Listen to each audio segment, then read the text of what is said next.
Recently, Printweek, some sort of website and publication for the printing industry, produced a blog post about DJ Audits.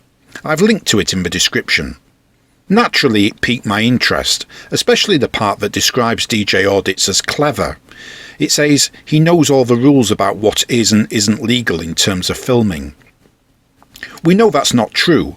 The article isn't well written and doesn't really give much information. It's just a lazily written, frivolous piece. We know that DJ Audits doesn't comply with the law because we've seen him do the following in his videos over the past 2 years. Assault a security guard, contrary to Section 39 of the Criminal Justice Act 1988. Commit trespass and aerial trespass on frequent occasions. Commit aggravated trespass, contrary to Section 68 of the Criminal Justice and Public Order Act 1994. Harass businesses and their staff, contrary to Section 1A of the Protection from Harassment Act 1997, and causing them harassment, alarm or distress, contrary to Section 5 of the Public Order Act 1986. Encourages followers to leave malicious reviews for businesses, which is also harassment, contrary to Section 1A of the Protection from Harassment Act 1997. My focus here will not be on any of that. I may in the future make some videos covering those incidents, but if I don't, all you need to do is work by analogy from the analysis I've already provided of the activities of other auditors. If you follow my channel, you should by now have at least a broad idea of the elements of the offences listed there and how they can be applied to different auditors. To be fair to DJ Audits, he has gone on an evolution. I remember his earliest videos before he developed the blueprint he now uses, but even this successful blueprint has been further refined. What I've noticed over the last few months is that DJ Audits is being much more careful to avoid the legal traps I've just listed. The big one is that he no longer commits trespass, at least not on the ground.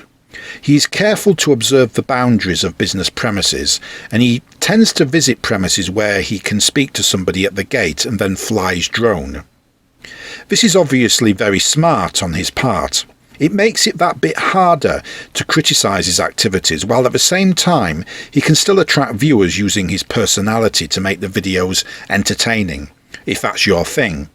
Personally, it's not my thing to watch some middle-class dipstick dressed in a ninja costume walk round an industrial estate making a pest of himself. I mean, you'd think he'd stick to paintballing, which is what people like him normally end up doing. But if watching it floats your boat, who am I to judge? What I'd like to discuss in this video is data protection. If, as Printweek claim, DJ Audits knows the law, then he should be fully compliant with data protection as it relates to his activities. Let's see if he is compliant.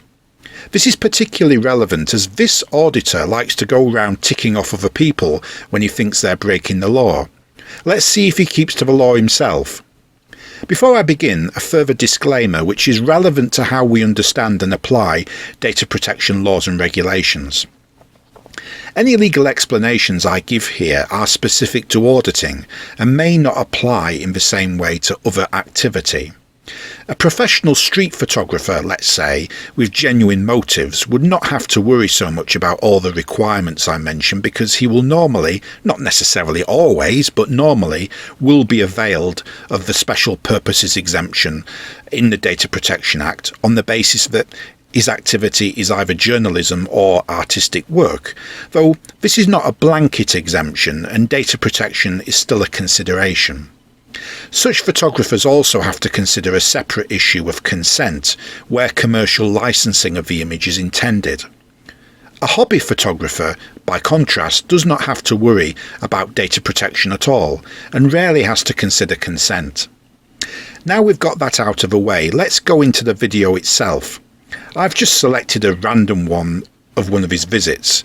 This was to an aerospace assembly factory near Bristol. We're here in Bristol taking a look at this place. Now I have no idea what it's called yet. GKN Aerospace. At this point he's approached by a security guard. What am I doing? Yeah, what are you doing? Just filming. You're not supposed to be filming this ministry of defences, is it? Where does it say that? The first thing I would say is that the security guard does not approach him very politely, and I would say could be more polite. This is a recurrent criticism of some of the people who appear in these audit videos. Not all, but some show poor social skills.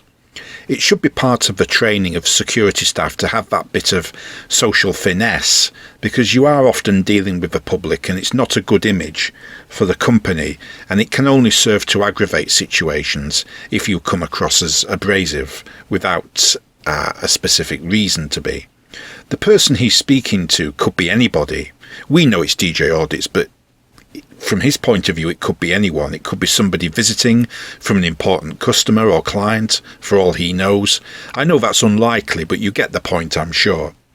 The second issue I have with this security guard is that he has just revealed information that ought to be sensitive to the company. He's told DJ Audits that the company supplies a certain specific named customer. That's not very professional. It's not a good start, really. All he's doing is giving DJ Audits ammunition. Of course, we should remember perspective bias. The security guard may not be familiar with DJ Audits or the auditing phenomenon. Lots and lots of people who don't go on YouTube may not know anything about it, or he may know who DJ Audits is, and that may explain his reaction in that he may quite rightly take the view that just because somebody is an auditor, it doesn't follow that he's not doing anything wrong. The two things are not mutually exclusive. But what the security guard should have said to DJ Audits is something like this: "Excuse me, sir, I notice you're filming. I'm with security here. Is there anything I can help you with? Would you mind if I ask you what the purpose of your filming is? Since you're a data controller, may I take your name and address? Or if you work for the data controller, may I take some details, please?" Questions like that will elicit information that allows the security guard to form an initial view about it, and he can then seek further advice and input from his colleagues and the police as needed.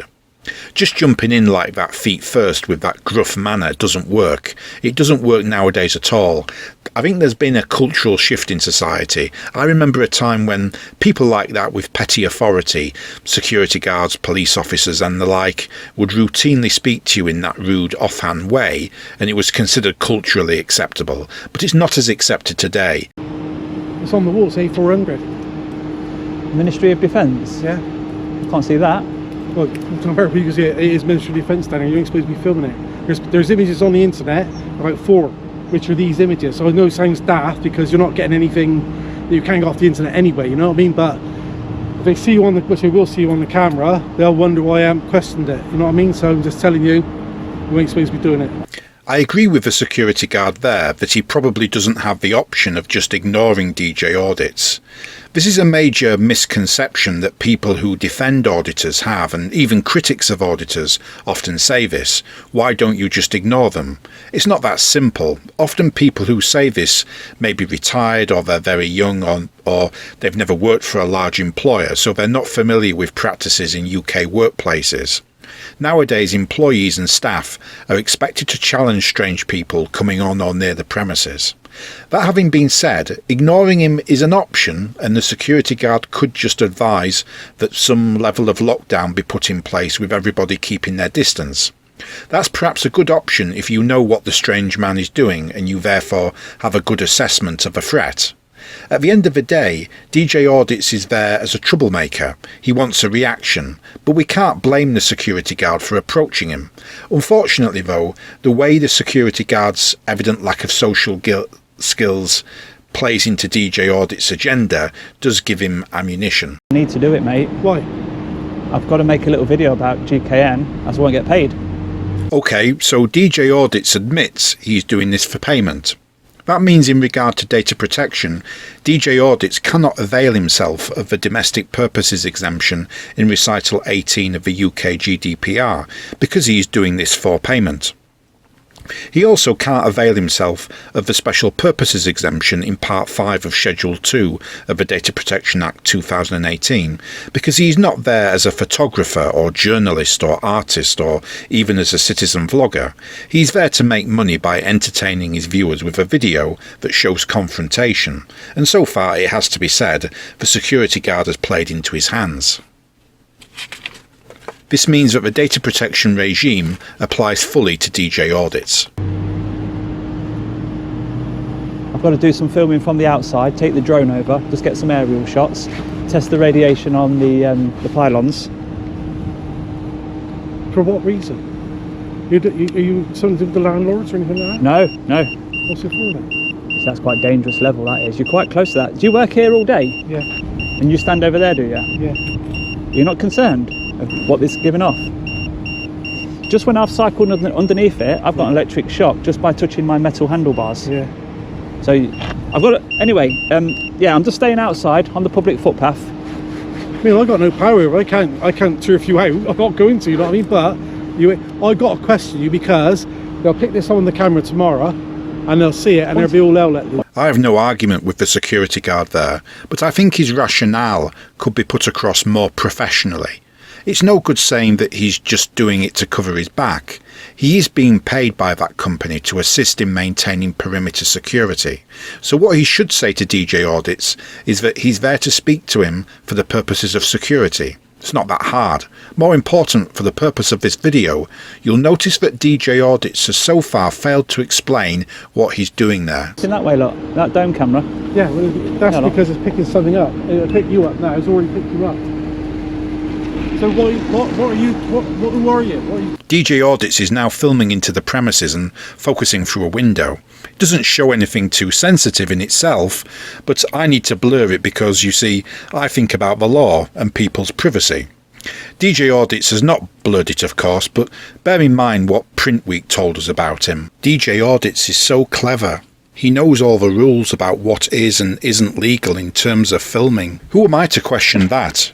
I think just the act of focusing his camera through that window suggests DJ Audits thinks he can film anything from the public highway, even if clearly private. I don't accept that he can because he's doing this for money and he is a data controller under data protection laws and regulations. And therefore there are restrictions on what he can photograph and broadcast in the sense that he has to show there is a lawful basis for everything he does, and if he can't, he potentially could face a civil claim. We can disregard for data protection purposes the information that DJ Audits films inside the premises because that's not personal data, that's company information. A company has privacy rights similar to those of a natural person and could proceed against DJ Audits for a breach of privacy, but it's unlikely they would unless there's a broader issue such as harassment. I will say though that what DJ Audits captured there is potentially sensitive information, and it's not very responsible of him to film it and broadcast it, and it is of broader relevance to an assessment of whether DJ Audits is compliant with data protection, because it goes to his motives and mindset, which involve totally disregarding the privacy and rights of others.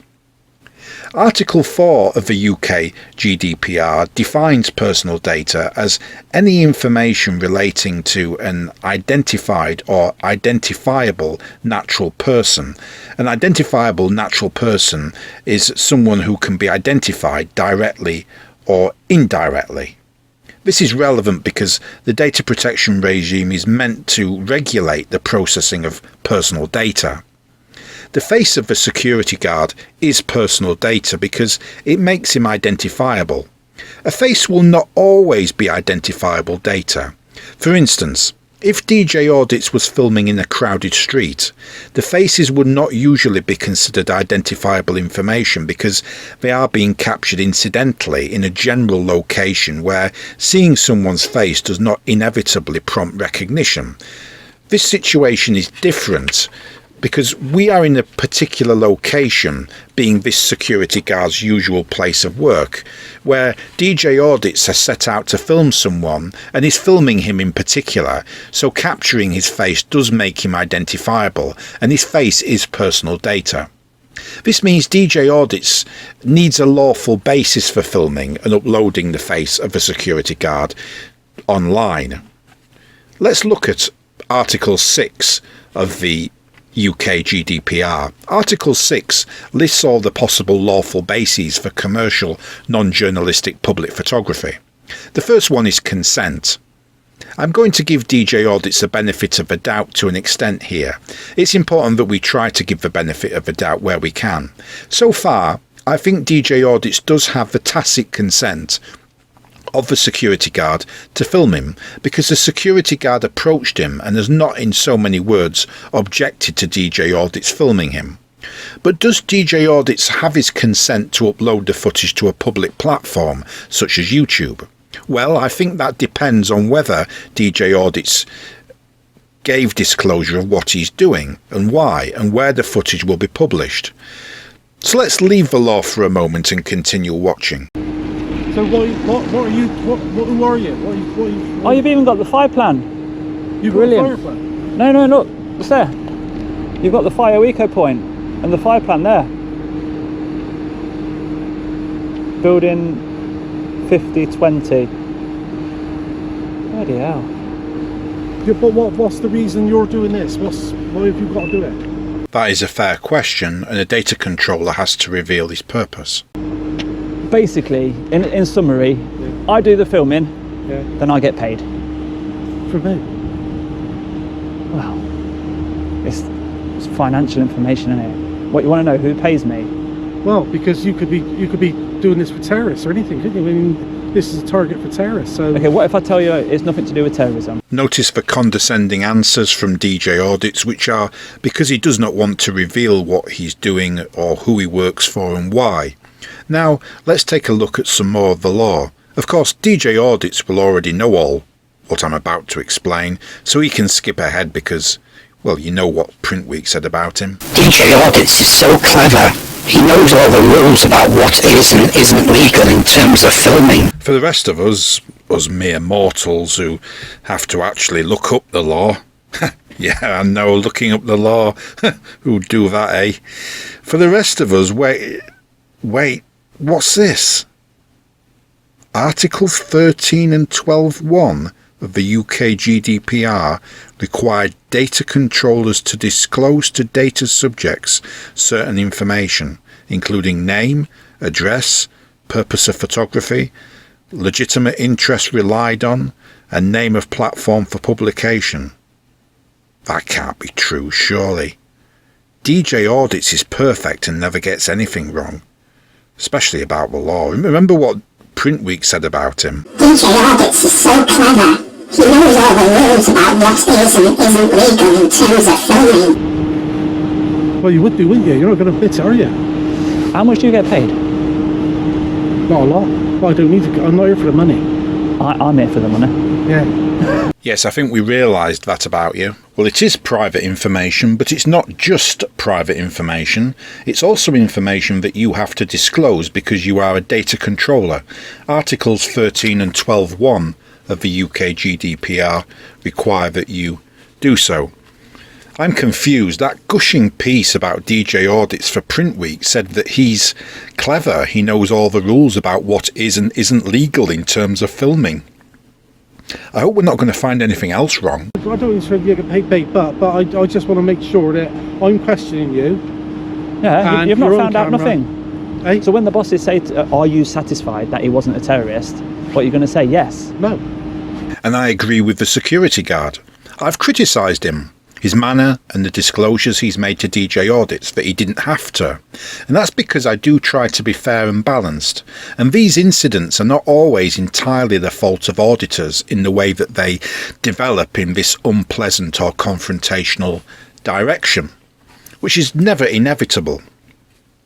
Although the auditor is setting out to create this confrontation, and the poor old security guard, you've got to feel for him. He didn't ask for this idiot to turn up at these premises causing aggro. But at the same time, the security guard is not just some innocent worker or employee who happened to be around and had the misfortune to be the first person to approach this DJ Audits on his visit. The security guard is a professional and should be trained to handle this. But I agree with what the security guard has just said. It may seem ridiculous that DJ Audits could be a terrorist, and obviously I'm not suggesting for one moment that he is, but let's remember 5 things. DJ Audits is masked and dressed all in black. DJ Audits is refusing to give out any information despite having a duty to do so under data protection laws and regulations. A genuine photographer, even if ignorant of the law, would be more helpful, even if he's not under any obligation to give the information. The victims of these videos, including possibly this security guard, are victimised often due to perspective bias. Not everybody, even in security, knows about auditing, or even if they do, has more than a passing knowledge of it. The statistical probability of a visit from an auditor is infinitesimal. It's a fringe trend. Not everybody watches YouTube, and even if they do, security staff can't make assumptions. Being a terrorist or other serious criminal and being an auditor are not mutually exclusive things. You can be both. The job of a security guard is to be generally suspicious and sceptical, albeit that good social skills are also important and would have helped here. You've questioned me, but you've not got anywhere, have you? No. So, alright. I don't like it, mate. I mean, to be honest, I'll be honest with you, you are fucking pissing me off now. You're swearing at me. Here. You're swearing at me, yeah. You're pissing me off now because you shouldn't be doing it. You've lowered the tone now. You've lowered the tone. I don't think we can blame the security guard for reacting in that way, but it's not professional. The way to deal with somebody like DJ Audits is to be firm but polite, try to gather information, seek advice from colleagues and the police as needed. Then leave and disseminate to your colleagues and the police whatever facts and advice are needed and consider what lessons can be learned as a result of the incident. That's the professional way to do it, but let me emphasise very strongly that my sympathy here is with the security guard.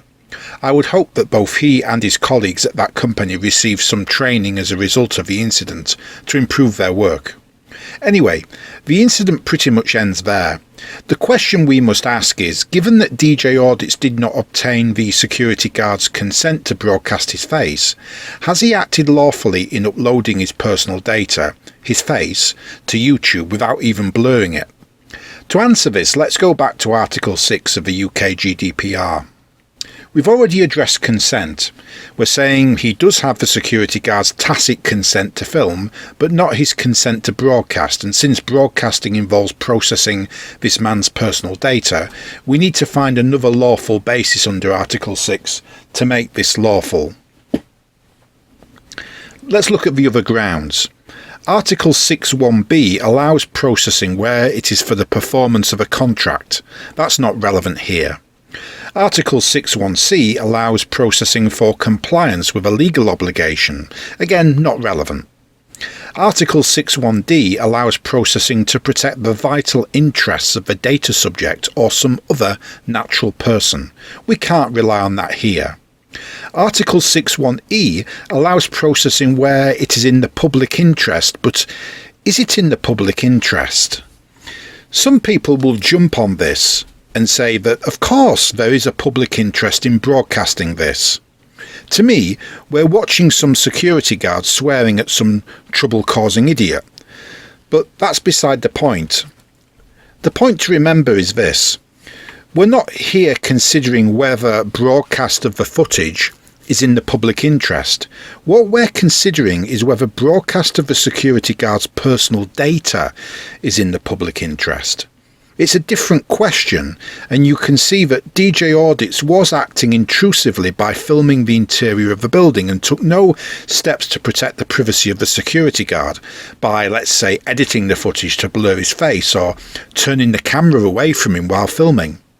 I think to play devil's advocate here, possibly to identify the security guard would be in the public interest if DJ Audits was just some genuine photographer or vlogger who had turned up with a genuine interest in what the company does, and that's his hobby, and even has a channel in which you can patently see a videographic pedigree in which he is a genuine person, not a troublemaker. And let's imagine the security guard had reacted in a totally knee-jerk, obnoxious manner and started effing and blinding at him. Then yes, there could be a public interest in that hypothetical scenario in identifying the security guard because he is regulated. Are you an SIA licensed security guard? Yeah. Yeah. And so in that, let me stress, hypothetical scenario I just outlined, it would show a lack of professionalism on the part of a licensed individual in the way that the public should have an interest in knowing, to the extent that they should also know who he is. Well, that's the argument. To me, it's a stretch, but I could just about see the argument. But that's a hypothetical anyway. We're not dealing with that situation here. I stress I reject that there is any public interest in identifying this security guard. It strains credulity to me to suggest that there is, when DJ Audits has turned up with the intention of causing aggravation. He then causes the aggravation, albeit admittedly the security guard doesn't help matters, and he films it. Yes, a public interest could arguably be served in publishing the footage, but there is no public interest in identifying that individual specific security guard, which is what DJ Audits actually does.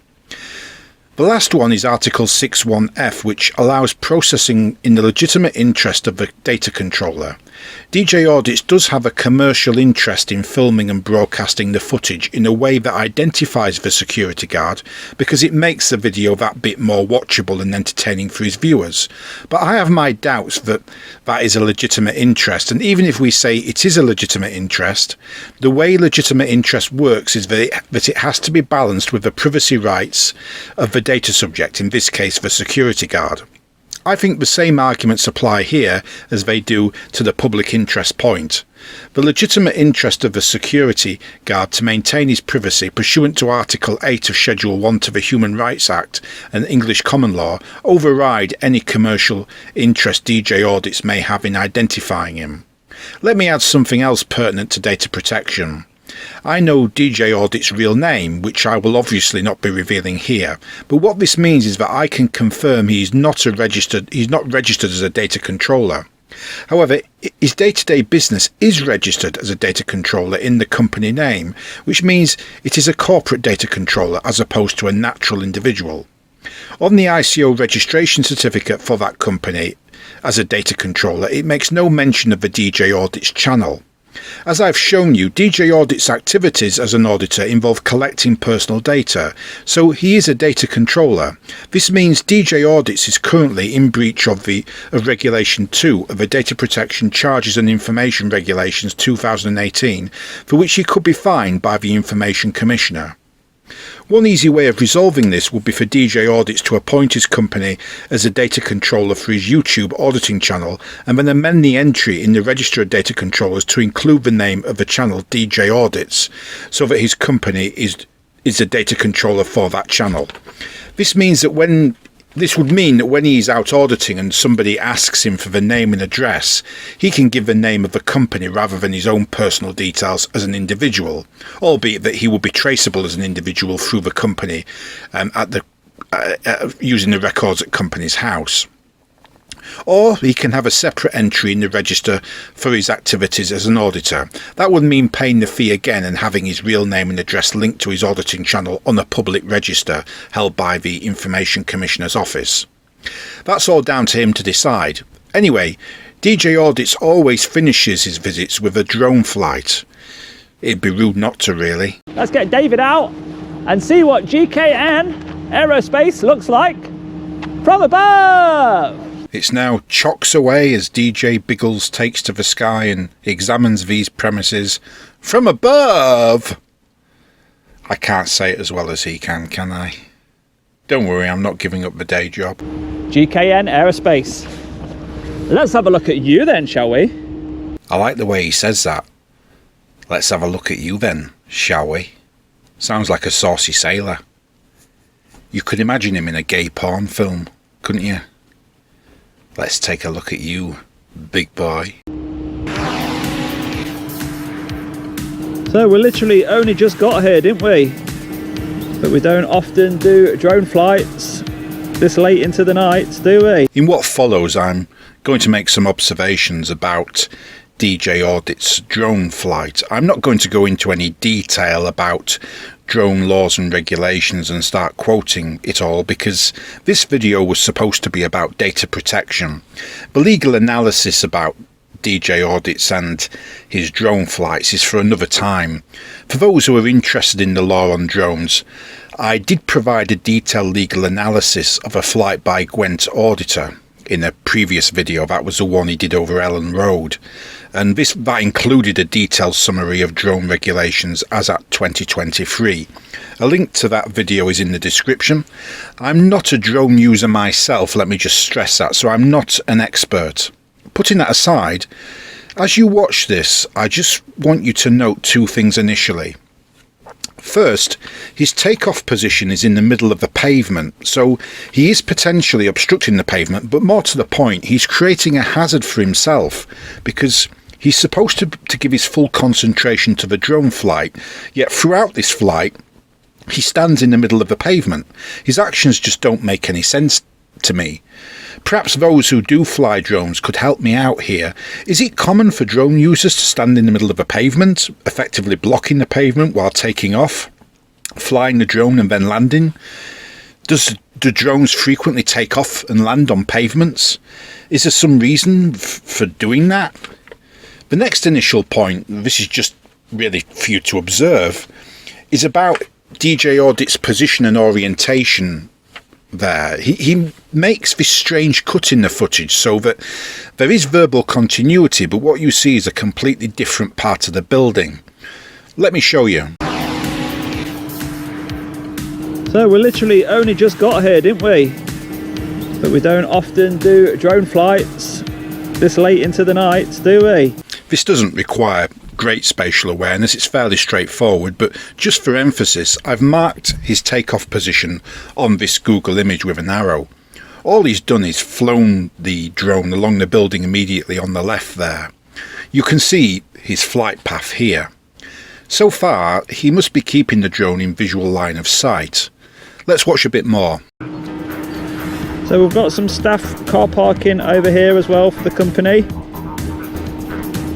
A few visitor spaces, a few disabled, and they do have 2 electric vehicle charging points.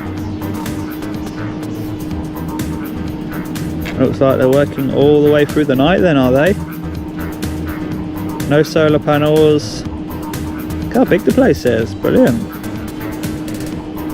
What you're now seeing him do is fly the drone over the building on the left. I've marked it with an arrow just to be clear. Here's a full view of that building from the front aspect. Now, bear in mind, he will be positioned where I've added the arrow, roughly at that point, so his visual aspect is much smaller than the position of this Google camera, as he is nearer to the building. My question is, can he see that drone at all points, even if it is 300 feet in the air, assuming that that's even the case? He is flying in poor light, remember. It may be that the drone has a night light to aid its visibility. Let's give him the benefit of the doubt and assume it does. But nevertheless, he can't have had that drone in his visual line of sight during all points of that flight. Let's have a shoot over into the corner. Down at the back, the areas that we like to take a nosy into. Got some more electric vehicle charging down there, look, flashing away. At this precise point, he's flying the drone in the airspace between the 2 buildings, which I show you again in this Google image. So the drone will be in visual line of sight. I don't think there will be much doubt about that, even allowing for the poor light. At least it's in his visual line of sight at this precise point. And then we have lots and lots of skips, so let's have a quick nosy in here. I like how they've got steps up, a nice platform to lob your stuff in. Definitely separated, isn't it? Metal, plastic, general, probably even a bit of clinical there. Cardboard and wood. It's like being at the recycling centre, isn't it? The spoil. He's having a quick nosy. In this case, what that means is that instead of relying on focusing the drone's surveillance camera on the bins and everything else of interest to him, he's also flying low. And as far as I could tell there, he was roughly at building height, if not a bit lower at points. So that's arguably an aerial trespass. And this is because by doing so, he descended to a height that is within the aerial envelope needed by the occupier for the ordinary use of the space, which is interference in the land, which is trespass. Whether or not it caused any actual interference in the activities of the occupier is irrelevant. It's still an interference and therefore trespass. And I think if the company, whether through the security guard or some other staff member, had voiced objections to him flying the drone, that low flight, especially given that it's a surveillance drone, could potentially have amounted to an aggravated trespass. But the point is that occupiers of land do have a right to claim a portion of the airspace above their properties under the laws of trespass or nuisance if they believe their right in law to safe and quiet enjoyment is infringed. However, there was a ruling in the 1977 High Court ruling in the case of Bernstein and Skyviews and General Limited, which recognised the need to accommodate the demands of modern aviation and place restrictions on the rights of owners to the airspace above their land, so that it was so that their claim for trespass was limited to such height as was necessary for the ordinary use and enjoyment of the land and structures upon it. But that just reflects really what I've already said, as does section 76(1) of the Civil Aviation Act 1982, which says that there's no liability for trespass where the height of the drone is reasonable, provided that the relevant air navigation order has been complied with. The issues here are that the low drone flight that you've just seen was carried out without permission, and it isn't for a legitimate purpose that you could pinpoint and articulate to justify. But even if you disagree that and believe that there was a legitimate purpose to the flight, the low drone flight still wasn't necessary, and it's hard to justify the drone being flown at below building height in any case.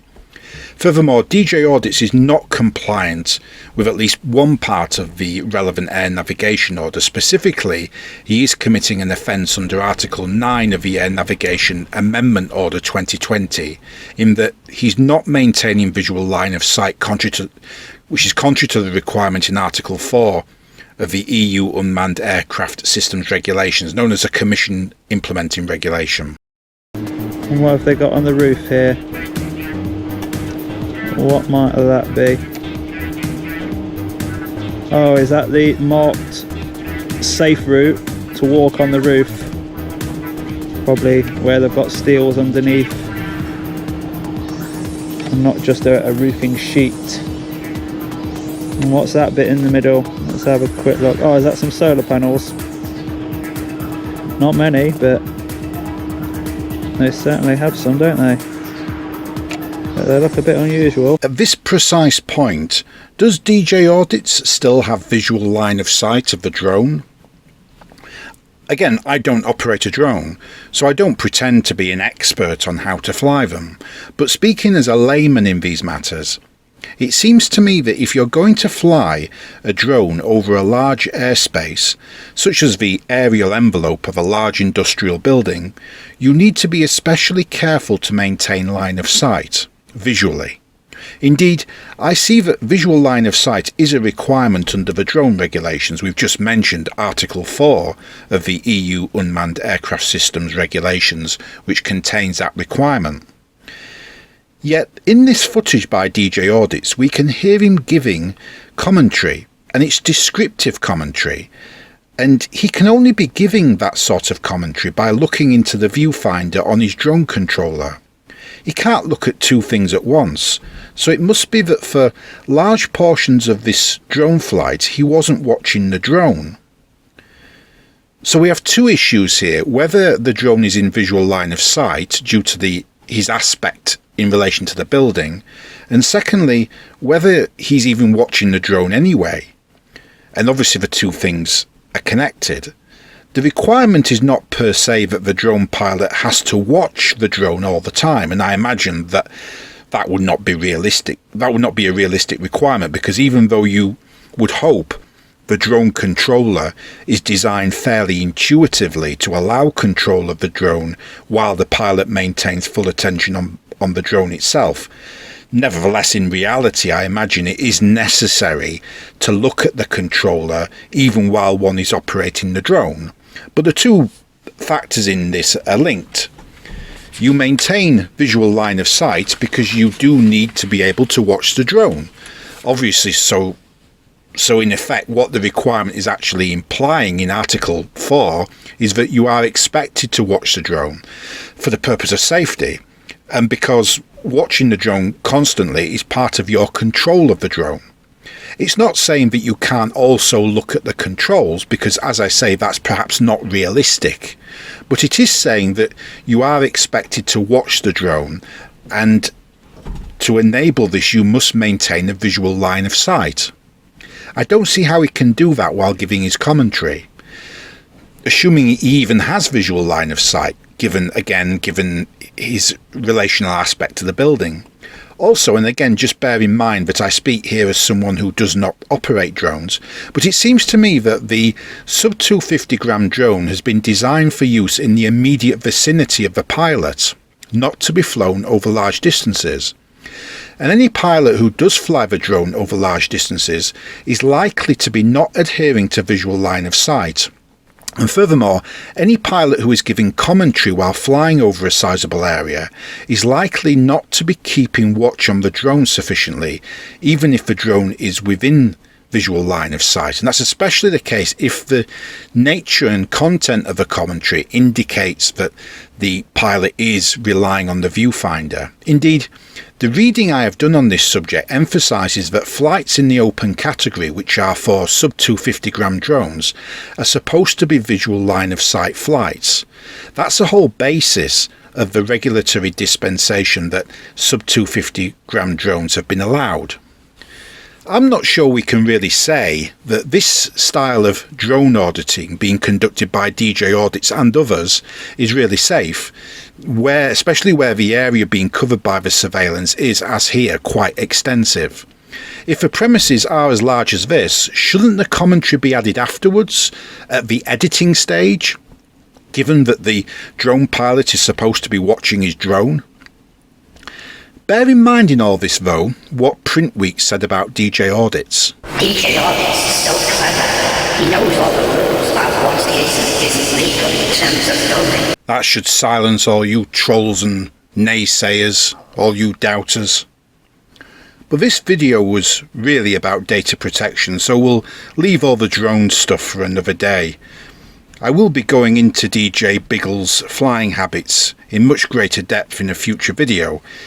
As you may expect, I do have much more I want to say about DJ Audits on this channel.